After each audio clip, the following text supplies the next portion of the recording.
کہ کراچی کے اندر اور بہت سارے مقامات، ایون آپ پاکستان کی بات کر رہے ہیں، ہمارا پاکستان اس وجہ سے بھی بدنام ہے کہ یہاں سے لوگ جا کر باہر ملک میں مانگ رہے ہیں. بالکل. اگر آپ باہر ملک میں بھی جا کر دیکھیں گے تو سب سے زیادہ پاکستانی ہی آپ کو ملیں گے جو وہاں، اور بہت سارے ایسے کیسز آئے کہ پاکستانیوں کو ڈیپورٹ بھی کر دی. تو یہ ایک ملک کی بدنامی بھی ہوتی ہے. اور یاد رکھیے اسلام کبھی بھی آپ کو مانگنے پر آمادہ نہیں کرتا. یہ بات یاد، اگر آپ مجبور بھی ہوں. میں آپ کو ایک واقعہ سنا دیتا ہوں.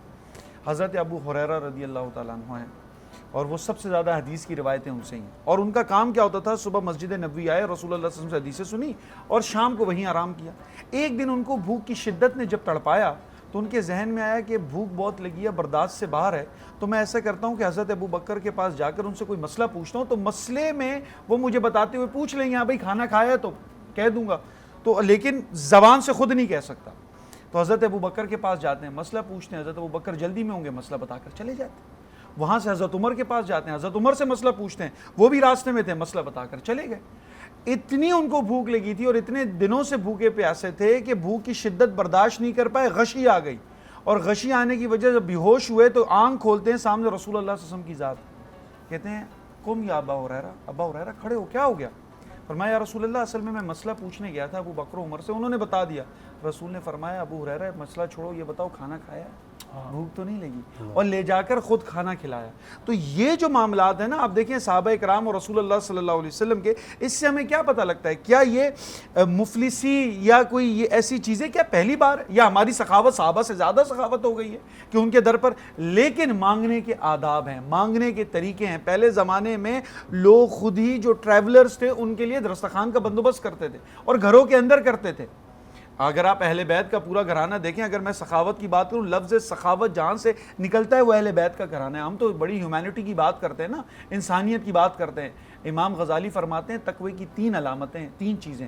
پہلا یہ ہے کہ آپ کسی کے ساتھ عدل کریں. عدل کیا ہے؟ عدل یہ ہے کہ عمر بھائی میرے پاس ایک سامان آیا، میں نے آدھا خود رکھا، آدھا آپ کو دیا، دس از عدل. یہ تقوی کا پہلا سٹیج ہے.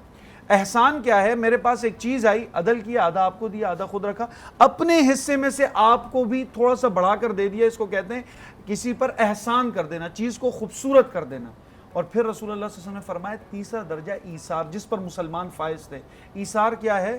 کہ عدل بھی ہو گیا، بڑھا کر بھی دے دیا، پھر جو اپنا حصہ تھا نا، میرا ذاتی حصہ، وہ بھی اپنے مسلمان بھائی کو دے دیا. یہ تھا جذبہ ایثار. اہل بیت کے گھرانے کا یہ معاملہ تھا. اب آپ یہ بات سنیں، اسلام بانٹنے سے، سخاوت سے منع نہیں کرتا، لیکن جہاں زکوٰۃ دینے کی بات کرتا ہے وہاں مصارف زکوٰۃ بتاتا بھی ہے کہ کن کن کو دینا ہے، کیا تحقیق کرنی چاہیے. There should be the credibility, accountability while you are spending the money of Allah. دیکھیں جب آپ زکوٰۃ دے رہے ہیں، اب وہ مال اللہ کا ہو گیا نا. اب اللہ کا مال ہر کسی کو تو نہیں دے سکتے. وہ ہو جو مستحق زکوٰۃ ہو، وہ ہو جو مستحق ہے. اس سے یہ بھی ہوتا ہے کہ جب یہ روڈوں پہ مانگنے آ جاتے ہیں، وہ لوگ جو گھر کی 4 دیواری کے اندر بیٹھے ہوتے ہیں ان کا حق کھا لیا جاتا ہے. سفید پوش بالکل ایسے ہی. تو اسی طرح جب ہم دنیاوی معاملات میں نا سوٹ لینے جاتے ہیں، 4 سے 5 ڈیزائنر سوٹ دیکھتے ہیں. Similarly when you are going to donate someone, تو اس کی بھی کریڈیبلٹی ہونی چاہیے، اکاؤنٹیبلٹی. اور یہ آخری بات میں آپ کو، بنفس سے انسان ہمیں برا لگتا ہے کہ کوئی مانگ رہا ہو، ہمیں دیکھ رہا ہو. یہ یاد رکھیے، میں اس مسئلے کو سمجھا دوں سارے ناظرین بھی، کہ بھائی برا لگ رہا ہوتا ہے، میں کوئی چیز کھا رہا ہوں، سامنے دیکھ رہا ہوں کوئی اور میں اس کو نہ دوں، آپ کے دل کے اندر یہ بھی خیال آئے گا کہیں اللہ میری پکڑ نہ کر دے. لیکن یاد رکھیں کہ ایسے ہی کوئی چیز ایک بچے کے لیے صحیح نہیں ہو اور وہ اس کی طرف دیکھ رہا ہو، کہ آپ اس بچے کو وہ چیز دے دیں گے؟ کبھی نہیں دیں گے. اسی طرح ان بچوں کو وہ چیز دے دینا ان کی عادت کو خراب کرتا ہے. ان کو پوری زندگی گداگری پر، یہ جو گداگری ہے، بھیک مانگنے پر موٹیویٹ کرتا ہے.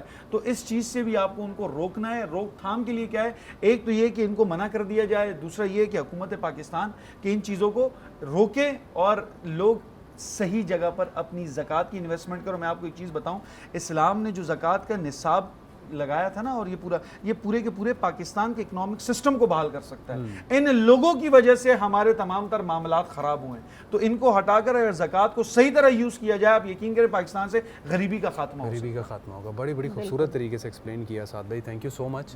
واقعی میں چیزیں تقریباً ساری کلیئر ہو گئی. جو مستحق ہیں ان تک ہی وہ چیز پہنچائی جائے، ان کا حق نہ مارا جائے.